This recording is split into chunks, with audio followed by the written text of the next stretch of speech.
الرحمن الرحيم الحمد لله رب العالمين والصلاة والسلام على أشرف الأنبياء والمرسلين وبعد. آج 12ویں پارے سے قرآنی مضامین کے خلاصے کی ابتدا ہو رہی ہے. اللہ رب العزت ارشاد فرماتے ہیں وَمَا مِن دَابَّةٍ فِي الْأَرْضِ إِلَّا عَلَى اللَّهِ رِزْقُهَا وَيَعْلَمُ مُسْتَقَرَّهَا وَمُسْتَوْدَعَهَا. سرزمین پر چلنے والا کوئی بھی جاندار ہو اس کی روزی کی ذمہ داری اللہ نے لے رکھی ہے. گویا انسان اور تمام جانوروں کے معاش کا مسئلہ اللہ رب العزت نے حل فرمایا ہوا ہے. اور اللہ فرماتے ہیں کہ ہم ان کے دائمی ٹھکانے کو بھی جانتے ہیں جو آخرت میں بننے والا ہے، اور عارضی ٹھکانے کو بھی جانتے ہیں جو اس دنیا کے اندر بنا ہوا ہے.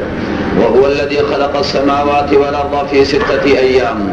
اس اللہ کی طاقت و قدرت کا کیا ٹھکانہ ہے جس نے آسمان و زمین کو 6 دن کے اندر بنا دیا. وَكَانَ عَرْشُهُ عَلَى الْمَاءِ لِيَبْلُوَكُمْ أَيُّكُمْ أَحْسَنُ عَمَلًا. اور اللہ رب العزت نے انسانیت کو اس لیے پیدا کیا تاکہ یہ دیکھے کہ ان میں بہتر عمل کرنے والا کون ہے.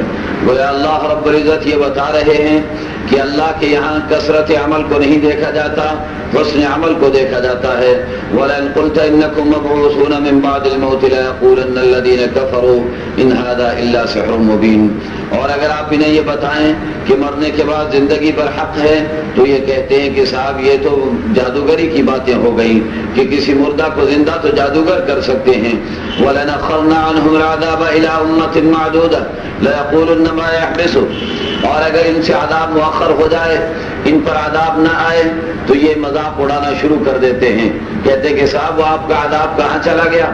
وہ جس عذاب کی آپ باتیں کرتے تھے وہ آتا کیوں نہیں ہے؟ اللہ رب العزت ارشاد فرماتے ہیں کہ عذاب کو لانا نہ لانا یہ نبی کا کام نہیں.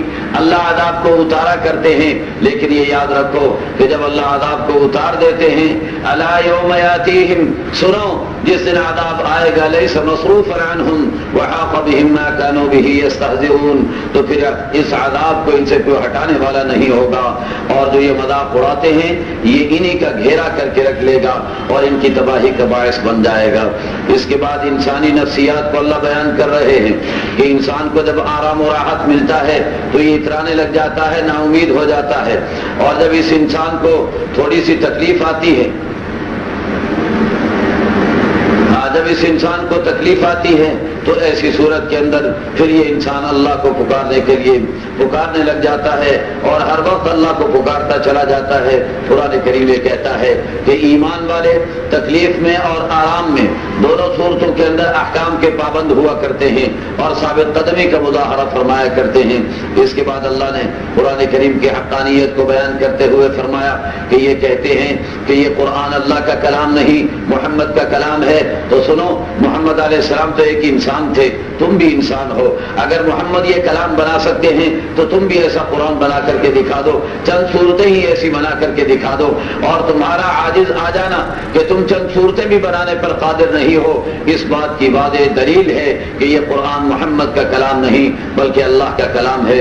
اس کے بعد اللہ رب العزت نے ارشاد فرمایا، ایک مثال دے کر کے اللہ رب العزت نے اہل ایمان کی اور اہل کفر کی مثال دے کر کے سمجھایا ہے. اللہ رب العزت ارشاد فرماتے ہیں مثل الفریقین کالاعمی والاصم والبصیر والسمیع.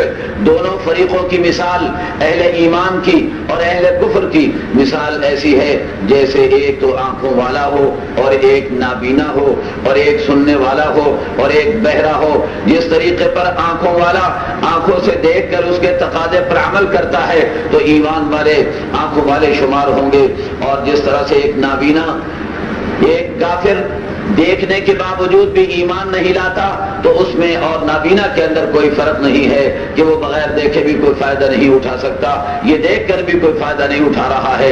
اسی طریقے پر جو سننے والا ہے وہ سماعت کے تقاضے بھی پورے کرتا ہے، اور جو کافر ہے وہ سماعت کے تقاضے، اس نے اللہ کا کلام سنا لیکن اس پر عمل نہیں کیا، اس کے تقاضوں کو پورا نہیں کیا، لہذا وہ بہرا بن گیا. اس کے بعد اللہ رب العزت نے حضرت نوح علیہ السلام کے واقعے کو ذکر فرمایا ہے. حضرت نوح علیہ السلام کے واقعے کے اندر مشرکین کے اعتراضات بھی ہیں، مخالفین کے اعتراضات بھی ہیں، اور نبی کی طرف سے انہیں جوابات بھی ہیں۔ بڑی تفصیلی گفتگو یہاں پر موجود ہے، لیکن اختصار کی بنا پر اسے پیش کرنا ممکن نہیں ہے۔ بہر صورت انہوں نے ایک اعتراض تو یہ کیا تھا کہ تم جب ہمارے جیسے بشر اور انسان ہو تو پھر کیسے نبی بن سکتے ہو، ہم تمہاری اتباع کیسے کر سکتے ہیں؟ دوسرا اعتراض یہ کیا کہ تمہارے ماننے والے کوئی بڑے لوگ نہیں ہیں، الا الذین هم اراذلنا بادی الرأی، معاشرے کے گھسے پٹے لوگ ہیں، گرے پڑے انسان ہیں، ان لوگوں کو تم لوگوں کو ہمارے اوپر کوئی فضیلت تو حاصل نہیں، لہذا ہم تمہاری کیوں اتباع کریں؟ تو حضرت نوح علیہ السلام نے اس کا جواب دیا کہ اے میری قوم، میں تو اللہ کی رحمت لیے ہوئے اور اللہ کی رحمت کے مطابق عمل کر رہا ہوں، اور تم لوگوں پر اللہ کی رحمت کو گم کر دیا گیا ہے، اور تم اللہ کی رحمت تم سے چھینی جا چکی ہے۔ انلزمکموها وانتم لها کارہون، یاد رکھیے ہدایت اور دلالت کا یہ ایک ضابطہ ہے کہ اللہ رب العزت ہدایت زبردستی کسی کو چپکایا نہیں کرتے۔ اگر کوئی ہدایت نہیں لینا چاہتا تو اللہ فرماتے ہم بھی اسے زبردستی نہیں دینا چاہتے ہیں۔ انلزمکموها وانتم لها کارہون۔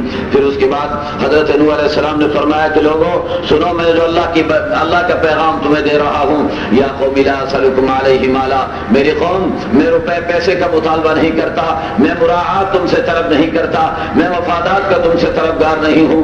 ان اجری الا علی اللہ، یاد رکھو میرا اجر تو میرا اللہ دینے والا ہے۔ وما انا بطارد الذین آمنوا، تم کہتے ہو غریبوں مسکینوں کو کیوں اپنے ہاں بٹھاتے ہو، یاد رکھو میں تمہارے کہنے کی وجہ سے ان غریب مسکین ایمان والوں کو اپنی مجلس سے نہیں ہٹاؤں گا۔ انہم ملاقو ربہم ولکنی اراکم قوما تجہلون ویا قوم من ینصرنی من اللہ ان طردتہم، میری قوم اگر تمہارے کہنے پر میں نے ان غریب ایمان والوں کو اپنی مجلس سے نکال دیا تو بتاؤ اللہ کے مقابلے میں میری کون مدد کرے گا؟ افلا تذکرون۔ پھر اس کے بعد اللہ رب العزت نے نوح علیہ السلام سے فرمایا کہ آپ لوگوں سے کہہ دیجئے کہ میرے پاس کوئی اللہ کے خزانے نہیں، میں کوئی عالم الغیب نہیں، میں کوئی فرشتہ نہیں، اور یاد رکھو کہ یہ تمام باتیں میرے اختیار کے اندر نہیں ہیں۔ پھر اس کے بعد حضرت نوح علیہ السلام کو قوم کہنے لگی یا نوح قد جادلتنا فاکثرت جدالنا فاتنا بما تعدنا ان کنت من الصادقین، اے نوح تم تو ہمارے ساتھ ہمیشہ جھگڑا کرتے رہتے ہو، بحث بازی کرتے رہتے ہو، اور بہت زیادہ تم نے جھگڑے کر لیے ہیں، اب کافی ہو گئے ہیں، اب تم جو ہمیں دھمکیاں دیتے رہتے ہو عذاب کی وہ لے کر کے آ جاؤ۔ قال انما یاتیکم بہ اللہ ان شاء وما انتم بمعجزین، نوح علیہ السلام کہنے لگے وہ جس عذاب کی وہ جس عذاب کی وہ بات کرتا ہوں وہ عذاب تو آ کر کے رہے گا، اور تم یاد رکھنا تم اللہ کو عاجز نہیں کر سکو گے۔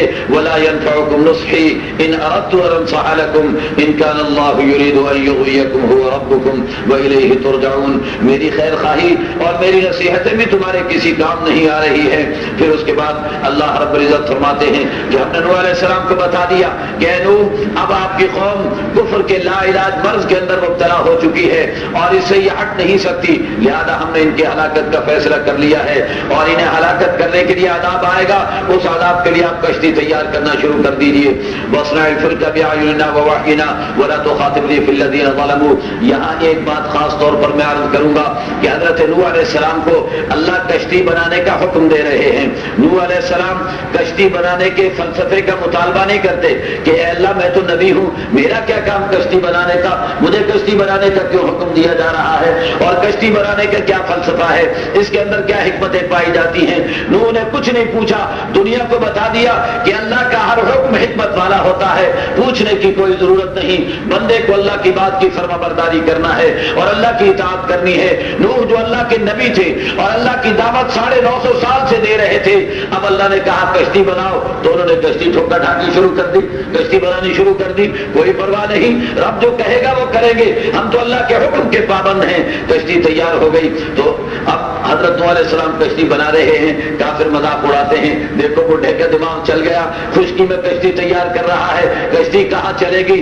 اللہ نے فرمایا کہ نوح آپ بولنا نہیں، کچھ نہیں کہنا، ایک وقت آئے گا کہ آپ ان کا مذاق اڑاؤ گے اور یہ مذاق کا نشانہ بن کر کے رہ جائیں گے اور ہمارا عذاب آنے والا ہے۔ اللہ فرماتا ہے حتی اذا جاء امرنا وفارت النور، پہلے اللہ نے حکم دے دیا کہ دنیا کے اندر جتنی مخلوقات ہیں ہر مخلوق کا ایک ایک جوڑا اس کشتی کے اندر آپ کو رکھ لینا ہے، اور جتنے ایمان والے ہیں ان سب کو کشتی کے اندر آپ نے داخل کر لینا ہے۔ 80 یا 82 افراد مسلمان ہوئے تھے اور باقی ہر مخلوق کا ایک ایک جوڑا اللہ نے اسے کشتی کے اندر رکھنے کا حکم دے دیا. کہتے ہیں کہ بڑی کشتی بنائی گئی تھی. قرآن نے کہا ہے کہ وہی تجریب بہم فی موج کالجبال. جب وہ سیلاب کے اندر کشتی چل رہی تھی ایسا لگتا تھا کوئی بڑا پہاڑ چل رہا ہو اور کوئی بڑا پہاڑ حرکت کے اندر ہو. اور بعض لوگوں نے اس کشتی کی دریافت کی ہے. ایک کشتی ملی ہے کوہ ارارات میں اور اس کشتی کی 120 منزلیں شمار کی گئی ہیں کہ 120 خانے یہ 120 منزلیں تیار کی گئی تھی اور ان کے اندر نوح علیہ السلام اور ان کے ماننے والے اور مخلوقات کے ہر جوڑے کو بچایا گیا تھا. اب یہاں ایک بڑا ہی عبرتناک واقعہ بھی پیش آتا ہے اور وہ یہ کہ حضرت نوح علیہ السلام کا بیٹا کنعان بڑا نافرمان تھا, کافروں کا ساتھی تھا. نوح علیہ السلام نے جب پانی بڑھنے لگا تو کہا کہ بیٹا کشتی میں آ جاؤ, ایسے تم بچ نہیں سکتے ہو. کہنے لگا کہ ابا جی آپ کیا باتیں کرتے ہیں, ہم آپ کی بات مانتے ہی نہیں, آپ کا ساتھ دیتے ہی نہیں. پانی زیادہ آئے گا تو میں پہاڑ پر چڑھ جاؤں گا اور اپنے آپ کو بچا لوں گا. حضرت نوح علیہ السلام نے فرمایا لا عاصم اليوم من امر اللہ الا من رحم. میرے بیٹے یہ پانی نہیں اللہ کا عذاب ہے اور یاد رکھو اللہ کے عذاب سے آج کوئی نہیں بچ سکے گا. ہاں وہ بچے گا جس پر اللہ کی رحمت اترے گی اور اللہ کی رحمت والے تو کشتی کے اندر ہیں, لہذا کشتی میں آؤ گے تو بچ سکتے ہو, ورنہ یاد رکھو تمہارے بچاؤ کی کوئی صورت نہیں ہے. وحال بینہم الموج فکان من المغرقین. اتنے میں ایک موج اٹھی اور اس نے غرق کر کے رکھ دیا اور دنیا کو بتا دیا کہ دنیا والوں اسلام کے اندر اور ایمان کے راستے کے اندر کوئی رشتہ داری اور کوئی تعلقات کارآمد نہیں ہوا کرتے. یہاں ایمان کا مسئلہ ہے. یاد رکھو بیٹا کافر تھا, بے ایمان تھا, باپ کی نبوت بھی اس کے کسی کام نہ آ سکی اور اسے بچا نہ سکی. اس کے بعد اللہ رب العزت نے یہ بیان فرمایا ہے کہ اے میرے نبی یہ جو واقعات آپ نے بیان کیے ہیں آپ نے کسی تاریخ کے اندر ان کا مطالعہ نہیں کیا, کسی مدرسے کے اندر اس کو پڑھا نہیں, تو آپ کو کون بتا رہا ہے؟ تلک من انباء الغیب نوحیھا الیک. اے میرے نبی یہ غیب کی باتیں ہم آپ کو وحی کر کے بتا رہے ہیں اور یہ اس بات کی علامت ہے کہ آپ پر حق اور سچے نبی ہیں. ما كنت تعلمها انت ولا قومك من قبل هذا فاصبر. لہذا آپ ثابت قدمی کا مظاہرہ کیجیے. ان العاقبۃ للمتقین. اور بہترین انجام تو متقی لوگوں کو نصیب ہونے والا ہے. اس کے بعد قوم عاد کا تذکرہ اور انہیں بھیجے جانے والے حضرت ہود علیہ السلام کا تذکرہ. قوم عاد اس دور کی بہت بڑی طاقت اور قوت تھی اور اس دور کے اندر انہیں سپر پاور سمجھا جاتا تھا. ان کا چیلنج تھا دنیا والوں کو. وہ یہ کہتے تھے من اشد منا قوہ. ارے دنیا والوں ہم سے بڑی طاقت کس کے پاس ہے؟ اللہ نے حضرت ہود علیہ السلام سے فرمایا کہ ان سے کہو اولم یروا ان اللہ الذی خلقهم هو اشد منهم قوہ.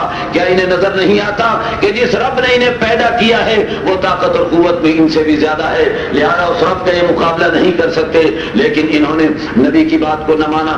نبی نے کہا کہ استغفار کرو, توبہ کرو, اللہ تم پر بارشیں برسائیں گے اور تمہارے باغات کو آباد فرما دیں گے. لیکن ان لوگوں نے کہا کہ اے لوگ تمہارے کہنے سے ہم اپنے معبودان باطل کو نہیں چھوڑ سکتے ہیں اور ہم تمہاری بات پر ایمان نہیں لائیں گے, بلکہ ہمیں تو ایسا لگتا ہے کہ ہمارے خداؤں نے تمہارا دماغ خراب کر دیا ہے. اللہ تعالیٰ کے بعد آلہتنا بسوء. حضرت نوح علیہ السلام کا حضرت ہود علیہ السلام کہنے لگے انی اشہد اللہ واشہد انی بریء مما تشرکون. میں تو اللہ کو گواہ بناتا ہوں اپنے ایمان پر اور تمہیں بھی گواہ بنا رہا ہوں کہ میں مشرکین سے بری ذمہ ہوں. اللہ کا عذاب آیا. اللہ فرماتے ہیں کہ ان کی طاقت اور قوت اللہ کے عذاب کے مقابلے میں کچھ نہ کر سکی. اللہ نے اپنے ایمان والوں کو بچا لیا, ہود علیہ السلام اور ان کے ساتھیوں کو بچا لیا اور پوری طاقت پر قوم کو تباہ کر کے رکھ دیا. ایسی ہوا اللہ نے چلائی. قرآن کریم میں دوسری جگہ پر اس کو بیان فرمایا ہے. ہوا جب چلی ہے ہوا نے ان لوگوں کو اٹھا کے زمین پہ پٹکا ہے. کانہم اعجاز نخل خاویہ. اللہ فرماتے ایسا لگتا تھا جیسے کھجور کے درخت یا ناریل کے درخت پڑے ہوئے ہوں اور وہ زمین پر پڑے ہوئے ہوں, منہ پڑے ہوئے ہوں اور انہیں کوئی اس وقت بچانے والا بھی نہیں تھا. اللہ فرماتے ہیں وہ اتبعوا فی هذه الدنیا لعنہ. ان لوگوں پر لعنت تو اتاری اللہ نے اور قیامت کے دن بھی ان پر لعنت ہوگی. لیکن ان پر عذاب کیوں اترا تھا میرے بھائیوں؟ طاقت اور قوت تو ان کے پاس تھی, پھر عذاب کیوں اترا تھا؟ رب فرما رہے ہیں کہ عذاب کی وجہ اللہ ہر جگہ بیان فرمائیں گے. اللہ کہتے ہیں وَتِلْكَ عَادٌ جَحَدُوا بِآيَاتِ رَبِّهِمْ. قوم عاد نے اللہ کی آیات کا انکار کیا تھا. وَعَصَوْا رُسُلَهُ. اللہ کے رسولوں کا انکار کیا تھا. وَاتَّبَعُوا أَمْرَ كُلِّ جَبَّارٍ عَنِيدٍ. اور ہر متکبر اور ضدی کی حمایت کرتے تھے اور ان کا ساتھ دیتے تھے. تھے، اس بنا پر اللہ کا عذاب ان پر آیا تھا۔ پھر قوم صالح کا تذکرہ فرمایا اور ان کی ہلاکت کا تذکرہ فرمایا۔ پھر حضرت ابراہیم علیہ السلام اور حضرت لوط علیہ السلام کے پاس فرشتوں کی آمد کا تذکرہ کیا اور یہ بتایا کہ فرشتے جب لوط علیہ السلام کی بدکار قوم پر عذاب لانے کے لیے، عذاب بھیجنے کے لیے آ رہے تھے تو راستے میں رک گئے، حضرت ابراہیم علیہ السلام سے ملنے کے لیے حضرت ابراہیم علیہ السلام سے ملے، لیکن اس انسانی شکل و صورت میں تھے تو حضرت ابراہیم علیہ السلام انہیں پہچان نہیں سکے۔ حضرت ابراہیم علیہ السلام بڑے مہمان نواز تھے، فوری طور پر آپ نے جانور ذبح کیا، گوشت بھونا اور لا کر کے ان کے سامنے رکھ دیا، فرمایا کھاؤ، یہ کھاتے نہیں۔ فلما رأى أيديهم لا تصل إليه، جب دیکھا کہ ان کے ہاتھ تو آگے بڑھتے ہی نہیں، نکرهم وأوجس منهم خيفة، تو حضرت ابراہیم علیہ السلام نے ان سے خوف اور ڈر محسوس کیا کہ اس دور کے اندر کم از کم اتنی شرافت پائی جاتی تھی کہ ڈاکو بھی اگر کہیں جاتے تو اس گھر کا کھانا محض اس لیے نہیں کھاتے تھے کہ کہیں ہمیں نمک حرام نہ سمجھ لیا جائے، لیکن آج کے ڈاکو تو گن پوائنٹ پر پہلے کھانا کھاتے ہیں اور پھر چھینتے ہیں۔ خیر، تو حضرت ابراہیم علیہ السلام گھبرا گئے کہ کھانا نہیں کھا رہے، معلوم ہوتا ہے کہ مجھے نقصان پہنچائیں گے اور میری مخالفت کریں گے۔ تو حضرت نوح علیہ السلام سے انہوں نے کہا کہ نوح آپ گھبرائیں۔ حضرت ابراہیم علیہ السلام سے کہا ابراہیم گھبراتے کیوں ہیں، ہم تو اللہ کے رسول ہیں، ہم تو فرشتے ہیں، ہم کھایا نہیں کرتے، ہم تو آپ کو خوشخبری سنانے راستے میں رک گئے ہیں، ورنہ آگے ہماری ذمہ داری تو کچھ اور ہے، ایک اور مہم پر ہم جا رہے ہیں، اور وہ مہم یہ ہے کہ حضرت لوط علیہ السلام کی جو قوم بدکاری کے اندر، اغلام بازی کے اندر مبتلا تھی، اس قوم کے لیے اللہ نے آسمان سے عذاب اتارنے کا فیصلہ کر دیا ہے، انہیں عذاب دینے کے لیے جا رہے ہیں اور تمہیں خوشخبری سنا کے جا رہے ہیں کہ اللہ نے آپ کو اسحاق جیسا بیٹا دینے کا فیصلہ کر دیا اور یعقوب جیسا پوتا دینے کا فیصلہ کر دیا، گویا بیٹا اور پوتا دونوں کی بشارت سنا کر کے جا رہے ہیں۔ جب یہ بشارت سنائی تو حضرت ابراہیم علیہ السلام کی اہلیہ محترمہ قریب ہی کھڑی ہوئی سن رہی تھی، کہنے لگی سقط وجہہا وقالت عجوز عقیم، دوہتر اپنے چہرے پر مار کے کہنے لگی ارے یہ بڈھی اور یہ میرا شوہر عمر کے آخری مرحلے پر ہمارے ہاں بچہ کیسے پیدا ہو سکتا ہے؟ تو فرشتوں نے کہا اتعجبین من امر اللہ رحمت اللہ وبرکاتہ علیکم اہل البیت، اے اللہ کے نبی کے گھرانے والوں کس بات میں تعجب کرتے ہو؟ اللہ کی رحمتیں، اللہ کی برکتیں تمہیں مل رہی ہیں تو تعجب کرنے کی کون سی بات ہے، اللہ ایسے ہی تمہیں اولاد عطا فرما دیں گے۔ اس کے بعد یہ لوگ حضرت لوط علیہ السلام کے پاس پہنچے۔ حضرت لوط علیہ السلام کے پاس جیسے ہی پہنچے ہیں تو قوم چونکہ نافرمان تھی، بدکاری کیا کرتی تھی، یہ نوجوان لڑکوں کی شکل کے اندر آئے تھے، بغیر داڑھی کے امرد لڑکوں کی شکل کے اندر آئے تھے، ساری قوم جمع ہو گئی اور لوط علیہ السلام سے مطالبہ کرنے لگی کہ لڑکے ہمارے حوالے کرو، ان کو ہمارے حوالے کیا جائے۔ لوط علیہ السلام نے بڑا سمجھایا کہ میرے مہمانوں کی موجودگی کے اندر مجھے ذلیل و رسوا نہ کرو، کم از کم اتنا تو خیال کر لو کہ اجنبی مہمان میرے پاس آئے ہوئے ہیں۔ بہت سمجھایا بجھایا لیکن قوم ماننے کے لیے تیار نہیں تھی۔ جب فرشتوں نے دیکھا کہ لوط علیہ السلام سچ ہو گئے ہیں، پریشان ہو گئے ہیں، تو کہا کہ یا لوط انا رسل ربک لن یصلوا الیک، اے لوط کیوں گھبرا رہے ہو؟ ہمیں یہ کچھ نہیں کر سکتے، ہمارا کچھ نہیں بگاڑ سکتے۔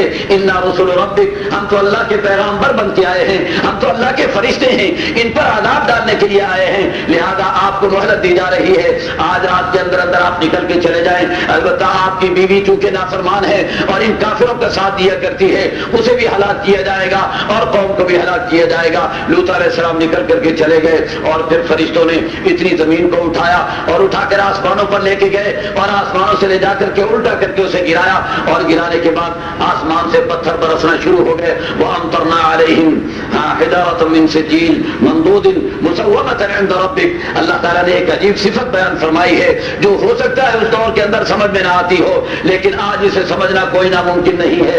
اللہ نے فرمایا کہ ایسے پتھر تھے جن پر نشان لگے ہوئے تھے، ٹارگٹ انہیں دیا گیا تھا، ہر پتھر کو گائیڈ کیا گیا تھا۔ گائیڈڈ میزائل جس طرح تم تیار کرتے ہو، اللہ نے اس طرح گائیڈڈ بم وہاں سے پھینکے تھے اور ہر ایک کا نام لکھ کر کے بھیجے گئے تھے۔ مسومۃ عند ربک، تیرے رب کے ہاں ان پر نشان لگے ہوئے تھے، ان کے نام لکھے ہوئے تھے مجرمین کے، اور ان پر آ کر وہ پتھر لگتے تھے اور انہیں ہلاک و تباہ و برباد کر دیتے تھے۔ اللہ فرماتے ہیں جب ہمارا عذاب آیا جعلنا علیہا سافلہا، انہیں ہم نے الٹ پلٹ کر کے رکھ دیا، وامطرنا علیہا حجارۃ من سجیل، اور ان پر ہم نے پتھر برسا دیے۔ اور اللہ فرماتے ہیں کہ ظالم جو ہوا کرتے ہیں ان سے اللہ کی لعنت جو ہے کوئی بعید نہیں ہوا کرتی۔ پھر حضرت مدین اور ان کے نبی حضرت شعیب علیہ السلام کا تذکرہ اور اللہ کے عذاب کا تذکرہ کر کے اللہ نے بتایا کہ جب ہمارا عذاب آیا تو قوم مدین جو تجارت کے اندر اور معیشت کے اندر بڑی خود کفیل تھی اور معیشت کے اندر ان کا ثانی دنیا کے اندر نہیں سمجھا جاتا تھا اور تجارت کے بڑے ماہر تھے، لیکن اللہ کا عذاب جب آیا تو ان کی نافرمانیوں کی وجہ سے اللہ کے عذاب نے انہیں پکڑا تو ان کی تجارت اور ان کی معیشت انہیں اللہ کے عذاب سے نہیں بچا سکی۔ اس کے بعد اللہ نے حضرت موسیٰ علیہ السلام کا تذکرہ فرمایا اور جنت اور جہنم کا تذکرہ فرمایا، اور پھر آخر میں اللہ نے کچھ نصیحتیں دعوت اللہ کا کام کرنے والوں کو فرمائیں۔ فَاسْتَقِمْ كَمَا أُمِرْتَ، پہلی بات تو یہ کہ استقامت کا مظاہرہ کیجیے، اور دوسری بات یہ کہ نافرمانی نہ کریں، وَلَا تَرْكَنُوا إِلَى الَّذِينَ ظَلَمُوا، ظالموں کا ساتھ نہ دیں، اور پھر چوتھی بات یہ ہے وَأَقِمِ الصَّلَاةَ طَرَفَيِ النَّهَارِ وَزُلَفًا مِنَ اللَّيْلِ، نماز کو اس کے مقررہ اوقات کے اندر ادا کریں، وَاصْبِرْ فَإِنَّ اللَّهَ لَا يُضِيعُ أَجْرَ الْمُحْسِنِينَ، ثابت قدمی کا مظاہرہ کریں۔ پھر اللہ نے ایک ضابطے کو بیان فرما دیا کہ جس بستی والے اصلاح کے اندر مصروف ہو جائیں اور اپنے حالات کو بدلنے کے اندر مصروف ہو جائیں، اس بستی پر اللہ کا عذاب نہیں اترا کرتا۔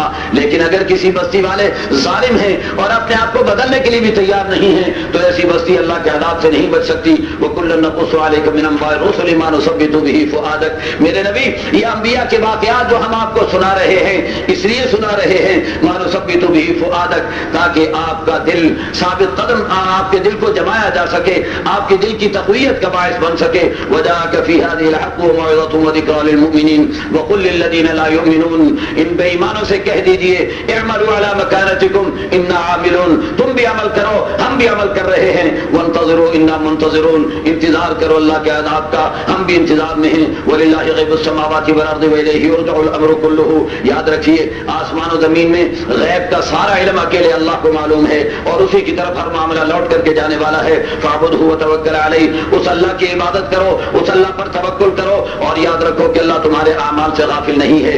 اس کے بعد سورہ یوسف شروع ہو رہی ہے اور یہ بھی مکی صورت ہے، اور یہ قرآن کریم کی اس اعتبار سے بڑی ہی منفرد صورت ہے کہ پوری صورت کے اندر سوائے یوسف علیہ السلام کے واقعے کے کوئی دوسری بات کی ہی نہیں گئی ہے، پورا واقعہ یوسف علیہ السلام کا بیان کیا گیا ہے۔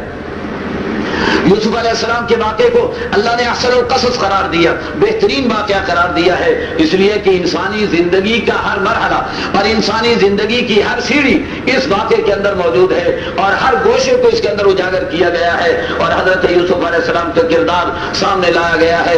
اور پھر اس کے بعد دوسری بات اس کے اندر یہ پائی جاتی ہے کہ اس واقعے کے اندر حضور علیہ السلام کے لیے بڑی تسلی کا سامان اس طرح موجود تھا کہ یوسف علیہ السلام کے بھائیوں نے مخالفت کی اور یوسف علیہ السلام پر مظالم ڈھائے تھے، میرے نبی کے رشتہ دار بھی ان پر مظالم ڈھا رہے تھے۔ مکہ مکرمہ میں اللہ نے بتایا کہ میرے نبی جس طرح یوسف کی مدد ہوئی اور ان کے بھائیوں کو ان کے سامنے جھکا دیا گیا، ایسے آپ کی قوم بھی آپ کے سامنے جھک جائے گی، آپ ہمت کے ساتھ قدم آگے بڑھاتے رہیے۔ بارصورت حضرت یوسف علیہ السلام نے ایک خواب دیکھا، خواب کے اندر دیکھا کہ 11 ستارے اور چاند اور سورج مجھے سجدہ کر رہے ہیں۔ باپ کے سامنے خواب بیان کیا، باپ سمجھ گئے، اور واضح بات تھی کہ یوسف کے 11 بھائی تھے اور پھر یوسف علیہ السلام کے ماں باپ تھے۔ بعد تعبیر تھی، انہوں نے تعبیر دینے کی بجائے کہہ دیا کہ دیکھو یہ خواب کسی اور کو نہ بتا دینا، تمہارے بھائیوں کو پتہ چل گیا تو وہ پھر تمہارے ساتھ حسد کرنے لگ جائیں گے اور بغض رکھنے لگ جائیں گے۔ لیکن بھائیوں کو بھی پتہ چل گیا اور بھائیوں نے فیصلہ کر لیا کہ باپ کی توجہ چھوٹے بھائی کی طرف زیادہ ہو رہی ہے، لہذا بھائی کو قتل کر ڈالو تاکہ ہماری طرف توجہ ہو جائے۔ حالانکہ چاہیے تو یہ تھا کہ جو چھوٹے بھائی میں خوبیاں پائی جاتی تھی وہ اپنے اندر پیدا کر لیتے تو باپ کی توجہ خود ان کی طرف آ جاتی، لیکن انہوں نے ظالمانہ انداز اختیار کیا۔ بہرصورت انہوں نے یوسف علیہ السلام حضرت یعقوب علیہ السلام کو راضی کر لیے اور راضی کرنے کے بعد یوسف علیہ السلام کو جنگل میں لے گئے اور وہاں جا کر جب قتل کرنے کا ارادہ کیا تو ایک نے کہا کہ بھائی اپنا بھائی تو ہے ہی، مارتے کیوں ہو، کنویں کے اندر پھینک دو، کوئی اٹھا کر کے لے جائے گا، دور دراز علاقے میں چلا جائے گا اور ہماری جانب سے چھوٹ جائے گی۔ چنانچہ ایسے ہی کیا گیا، کنویں میں ڈال دیا گیا۔ اب کہنے لگے ابا جی کو کیسے مطمئن کریں گے، لہذا یوسف کی قمیص اتارو۔ یوسف کی قمیص اتاری، بھیڑ کو ذبح کیا اور ذبح کرنے کے بعد اسے بھونا کھایا اور اس کے خون کے اندر قمیص کو لت پت کر لیا اور وجاءوا اباہم عشاء یبکون، رات کو روتے ہوئے سارے دھاڑے مارتے ہوئے آ رہے ہیں کہ جی وہ کیا ہوا، ہمارا بھائی تو مارا گیا اور بھیڑیا کھا گیا اور یہ دیکھو اس کی قمیص ہے، خون آلود قمیص لے کر کے ہم آ گئے ہیں اور وما انت بمؤمن لنا ولو كنا صادقین، کہنے لگے کہ آپ نے ہماری بات تو ماننی نہیں ہے، اگر ہم سچ بولے تب بھی نہیں مانیں گے آپ، معلوم ہوا کہ جھوٹ بول رہے ہیں۔ قرآن کہتا ہے کہ ان کی زبان سے ایسا جملہ نکلا جس سے یہ واضح ہو رہا تھا کہ یہ جھوٹے ہیں۔ بہر صورت حضرت یعقوب علیہ السلام نے جب قمیص کو دیکھا تو کہنے لگے کہ میرے بیٹو، بھیڑیا بڑا سمجھدار نکلا کہ بیچ میں سے یوسف کو نکال کے کھا لیا اور قمیص ذرہ برابر بھی نہیں پھٹی، یہ کیسا سمجھدار بھیڑیا ہے جس نے قمیص کو پھاڑے بغیر یوسف کو کھا لیا ہے۔ بہر صورت حضرت یعقوب علیہ السلام نے فرمایا کہ یہ ساری تمہاری کارستانی ہے، لیکن میں تو اللہ سے ہی اپنی مدد طلب کروں گا۔ اس کے بعد یوسف علیہ السلام کو کنویں سے نکالا گیا، بازار مصر کے اندر بیچا گیا، بادشاہ نے خرید لیا اور خریدنے کے بعد اپنے بیٹا بنا لیا، اور حضرت یوسف علیہ السلام کو اللہ نے کنویں کے اندھیروں سے نکال کر شاہی محل کی عیش و عشرت کے اندر پہنچا دیا۔ حضرت یوسف علیہ السلام وہاں پلنے لگے، بڑھنے لگے، بڑے ہو گئے، اور نبیوں والا حسن اللہ نے عطا فرما رکھا تھا۔ سرکار کالی کملی والے نے فرمایا کہ جب معراج کی رات میں نے یوسف کی زیارت کی ہے فَإِذَا أُوتِيَ شَطْرَ الْحُسْنِ، تو اللہ نے اسے حسن کا ایک بڑا حصہ عطا فرما رکھا تھا، بڑے حسین و جمیل انسان تھے۔ تو بہر صورت اس زمانے کے بادشاہ کی جو بیوی تھی، جو ان کی اہلیہ تھی، وہ حضرت یوسف علیہ السلام کے حسن و جمال پر ریجھ گئی، اور اس نے حضرت یوسف علیہ السلام کو دعوت گناہ دینی شروع کر دی۔ یوسف علیہ السلام انکار کرتے رہے، ایک دفعہ اس نے کمرے بند کر لیے اور یوسف علیہ السلام کو اندر بلا لیا۔ اسرائیلی روایات کے اندر ایک واقعہ اور ملتا ہے کہ جب کمرے میں بلایا تو ایک طرف اس نے ایک کپڑا ڈال دیا۔ یوسف علیہ السلام نے کہا یہ کیا کیا؟ کہنے لگی یہ میرا خدا ہے، پتھر کا بت ہے، مجھے اس کے سامنے بے حیائی کرتے ہوئے شرم آتی ہے، اس لیے میں نے کپڑا ڈال دیا ہے۔ تو یوسف علیہ السلام فرمانے لگے کہ اگر یہ پتھر کا بت اس سے تجھے شرم آ رہی ہے تو میرا رب تو کپڑوں کے اندر بھی نہیں چھپ سکتا ہے، وہ رب تو عالم الغیب ہے، میں اس کے سامنے کیسے بے حیائی کا مظاہرہ کر سکتا ہوں۔ بہر صورت اس نے یوسف علیہ السلام کو اپنی طرف راغب کرنے کی کوشش کی، لیکن یوسف علیہ السلام نے اللہ سے دعا مانگی اور وہاں سے بچ کر کے نکلے اور بھاگے۔ اس نے پیچھا کیا اور یوسف علیہ السلام کی قمیض کھینچی، قمیض پھٹ گئی، لیکن حضرت یوسف علیہ السلام دروازے تک پہنچ گئے، تالے بھی اللہ نے معجزانہ طریقے پر کھول دیے۔ باہر ان کا جو بادشاہ تھا وہ دروازے پر اندر آنے کے لیے تیار کھڑا ہوا تھا کہ اس نے جب یہ منظر دیکھا کہنے لگا یہ کیا کر رہے ہو؟ تو اس نے فوراً وہ عورت جو تھی پلٹ گئی اور کہنے لگی دیکھو یہ تمہارے گھر کے اندر رہتا ہے اور تمہاری عزت پر ڈاکہ ڈالتا ہے، تمہاری عزت پر حملہ آور ہوتا ہے، تم اسے گرفتار کیوں نہیں کر لیتے، اسے جیل میں کیوں نہیں ڈال دیتے ہو؟ بہر صورت یوسف علیہ السلام نے دعا مانگی۔ ہاں پھر اس کے بعد یہ مسئلہ آگے بڑھنے سے تھوڑے عرصے کے لیے رک گیا، اس لیے کہ اس نے عزیز مصر نے حضرت یوسف علیہ السلام سے بھی کہہ دیا تھا اعرض عن ھذا، آپ اس بات کا تذکرہ نہ کرنا، اور اپنی بیوی سے بھی کہہ دیا کہ غلطی تمہاری نظر آ رہی ہے، اس بنا پر تم بھی خاموشی اختیار کرو اور آئندہ کے لیے ایسی حرکت نہ کرنا۔ اور بیچ میں ایک گواہ کا فیصلہ بھی آ گیا تھا کہ اس نے بھی گواہی دے دی تھی کہ اگر قمیص سامنے سے پھٹی تو معلوم ہوا کہ یوسف حملہ آور ہے اور زلیخا معصوم ہے، لیکن اگر قمیص پیچھے سے پھٹی تو پتہ چلا کہ یہ یوسف معصوم ہے اور زلیخا جو ہے وہ حملہ آور ہے۔ دیکھا گیا تو قمیص پیچھے سے پھٹی ہوئی تھی، جس سے معلوم ہو گیا کہ یہ غلط کار یہی تھی۔ بعد میں اس زلیخا کو بڑی بڑی خواتین نے، جو اونچی سوسائٹی کی خواتین ہوا کرتی ہیں، انہوں نے زلیخا کو ملامت کرنا شروع کر دیا کہ تو اپنے غلام پر ریجھ گئی، اپنے غلام پر عاشق ہو گئی، کیسی عجیب عورت ہے اتنے۔ تو اس نے کیا کیا؟ اس نے کہا کہ تم نے اس کا حسن نہیں دیکھا ہے، اس نے دعوت کی۔ قرآن کریم نے اس کا بھی تذکرہ فرمایا ہے۔ قرآن کریم کہتا ہے کہ اس نے گھر میں بلا لیا اور انہیں پھل دے دیے اور چھریاں بھی دے دی، چھری کانٹے ان کے ہاتھوں میں تھے، پھل ان کے ہاتھوں میں تھے، کہ اتنے میں اس نے کسی مقصد کے تحت حضرت یوسف علیہ السلام کو آواز دی۔ جیسے یوسف علیہ السلام اندر داخل ہوئے تو یہ دیکھتے ہی ایک دم مبہوت ہو کر کے رہ گئی حضرت یوسف علیہ السلام کے حسن و جمال کو دیکھتے ہی، اور کہنے لگی کہ ما ھذا بشرا ان ھذا الا ملک کریم، معلوم ہوتا ہے کہ یہ تو کوئی فرشتہ ہے، انسان اتنا خوبصورت تو ہو ہی نہیں سکتا۔ اور پھر کہا کہ دیکھ یہ تو بادشاہ کی ملکہ ہے، تو اگر اس کے ساتھ ملبس ہو جائے گا تو تیرے لیے بڑی عیش و عشرت کا سامان ہے۔ یوسف علیہ السلام ہاں وہ خاتون کہنے لگی کہ اگر یہ اس نے میری بات نہ مانی، اب کہ تو میں نے اسے چھوڑ دیا تھا، آئندہ نہ مانا تو میں اسے ضرور گرفتار کروا دوں گی۔ یوسف علیہ السلام نے ہاتھ اٹھا دیے، دعا مانگی رب السجن احب الی مما یدعوننی الیہ، میرے اللہ تو مجھے جیل میں ڈال دے لیکن بے حیائی اور حرام کاری سے مجھے بچا لے اور میری عزت و عصمت کو بچا لے۔ یوسف یوسف علیہ السلام جیل میں چلے گئے. جیل میں جانے کے بعد ایک واقعہ پیش آیا.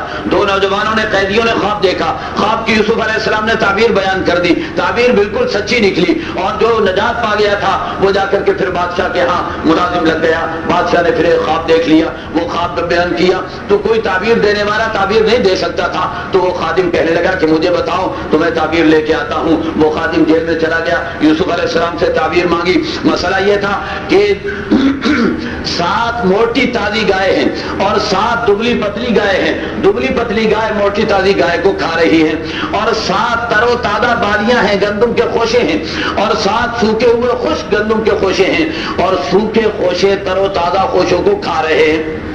اب بادشاہ کے درباریوں نے تو کہا کہ جی یہ کوئی خواب ہے، گائے گائے کو کیسے کھائے گی اور بالیاں بالیوں کو کیسے کھائیں گی؟ یہ ایسے بے خوابی کی باتیں ہیں، لہذا اس کی کوئی تعبیر نہیں ہوا کرتی. لیکن یوسف علیہ السلام سے جب پوچھا گیا، یوسف علیہ السلام نے کہا کہ اس کے اندر تو اللہ نے تمہیں پیغام دیا ہے کہ مستقبل کے اندر قحط سالی آنے والی ہے. 7 سال تمہارے سرسبزی شادابی کے ہوں گے، پھر 7 سال قحط سالی کے ہوں گے. اس 7 سال میں ذخیرہ کر لو تاکہ آئندہ 7 سال کی قحط سالی کا مقابلہ کر سکو. جب اس بات کو سنا بادشاہ نے تو حیران رہ گیا. اس نے کہا کہ ایسا بندہ تو میرے پاس آنا چاہیے تھا. انہیں بلوایا اور پیغام بھیج دیا کہ آؤ میں تمہیں اپنی کابینہ میں لینے کے لیے تیار ہوں. یوسف علیہ السلام نے کہا کہ نہیں، میں اس طرح نہیں آؤں گا. ایک نبی پر تہمت لگی ہے، ایک نبی پر الزام لگا ہے. جب تک تحقیقات نہ ہو گئیں اور نبوت کے دامن کو صاف نہ کر دیا گیا اس وقت تک میں جیل سے نہیں نکلوں گا. تحقیقات کی گئی تو عورتوں نے خود اعتراف کر لیا اور انہوں نے کہا کہ نہیں، یوسف کا کوئی قصور نہیں ہے. پھر وہ عورت بھی چلا اٹھی اور کہنے لگی الآن حصحص الحق انا راودته عن نفسه وانه لمن الصادقین. میں نے اسے بہکانے کی کوشش کی تھی ورنہ یوسف تو بڑا سچا انسان ہے. یوسف علیہ السلام کا جملہ آخر میں اللہ نے نقل کیا، ذالک لیعلم انی لم اخذہ بالغیب وان اللہ لا یہدی کید الخائنین. یہ سب کچھ میں نے اس لیے کیا تھا تاکہ دنیا کو پتہ چل جائے کہ نبی کبھی خائن نہیں ہوا کرتا، نبی کبھی بدکار نہیں ہوا کرتا. وان اللہ لا یہدی کید الخائنین، اور دنیا کو یہ بھی معلوم ہو جائے کہ اللہ خیانت کرنے والوں کی کبھی مدد نہیں فرمایا کرتے. 12واں سپارہ مکمل ہوا. کل سے انشاءاللہ 13ویں سپارے پر گفتگو.